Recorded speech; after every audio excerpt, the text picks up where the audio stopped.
Hi చిన్నోడు చిన్నమ్మ. Friends, నా మాటలు మీకు మంచిగా అనిపిస్తే ప్లీజ్ స్కిప్ చేయకుండా వీడియో చూడండి. కష్టపడకుండా డబ్బులు సంపాదించే వాళ్ళు ఎక్కువైపోయారు. ఒకవేళ పాపం కష్టపడి బాగా సంపాదించారనుకోండి, ఎవరో ఒకరు ఫ్రెండ్ రూపంలో తగులుతున్నారు వాళ్ళ జీవితాన్ని పాడు చేయడానికి. నాకు తెలిసిన ఒక కథ చెప్తాను వినండి. ఒక అన్న ఉన్నాడు. తనకి 3 ఆడపిల్లలు. పాపం బట్టల వ్యాపారం పెట్టాడు. చాలా బాగా క్లిక్ అయింది. తక్కువ టైంలోనే బోల్డు సంపాదించాడండి దేవుడి దయ వల్ల. ఎంత ఎదిగినా ఒదిగుండాలంటారు కదండి. ఏదో రూపంలోని ఒక ఫ్రెండ్ తగిలాడండి.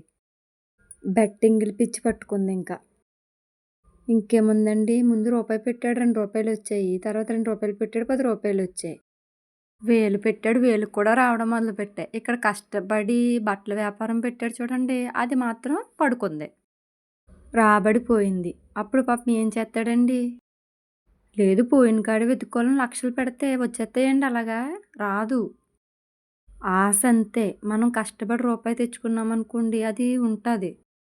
అప్పులోళ్ళు అనేవాళ్ళు ఒకళ్ళు ఉన్నారు కదండి, వాళ్ళు మా బాకీ తీర్చు మా బాకీ తీర్చండి. పాపం ఏం చేస్తాడో, ఎంత తక్కువ టైంలో అయితే కొన్నాడో అమ్మడం మొదలుపెట్టాడు. మందు తాగడం కూడా మొదలుపెట్టాడు. అప్పుడు దాకా తల్లిదండ్రులు భార్యాబిడ్డలు ఎంత ఆనందపడ్డారో, ఇప్పటి నుంచి బాధే కదా వాళ్ళకి. ఇంట్లో నుంచి రావడం మానేశాడు బయటికి. ఎప్పుడైతే మనం నష్టపోయామని మన చుట్టుపక్కల వాళ్ళు తెలిసిందా, అప్పుడు దాకా 100 మంది వచ్చేవాళ్ళు, అప్పుడు 10 మంది కూడా ఎవ్వరూ రారు. వాళ్ళని సహాయంగా అడుగుతామనుకుని. బెట్టింగ్లో దిగమన్నవాడు కనిపించడు. దిగిన తర్వాత ఇంకెవరో కనిపించరు. నష్టపోయానంటే సాయం చేయనంటే చేస్తారా, హేళన చేస్తారు. అందుకే ఎప్పుడైనా సరే ఏది చేసినా ఆచితూచి అడిగేయాలండి.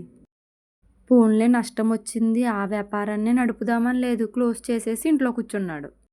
అది రన్నింగ్లో ఉందనుకోండి, అప్పులోళ్ళు కూడా ఒక ధైర్యం ఉంటుంది తీరుస్తాడని. అది క్లోజ్ చేసేసి కూర్చుంటే ఇంకేం తీరుస్తాడని వాళ్ళు మీదలు పడతారు. ప్లీజ్ ఇప్పటికైనా మారండి.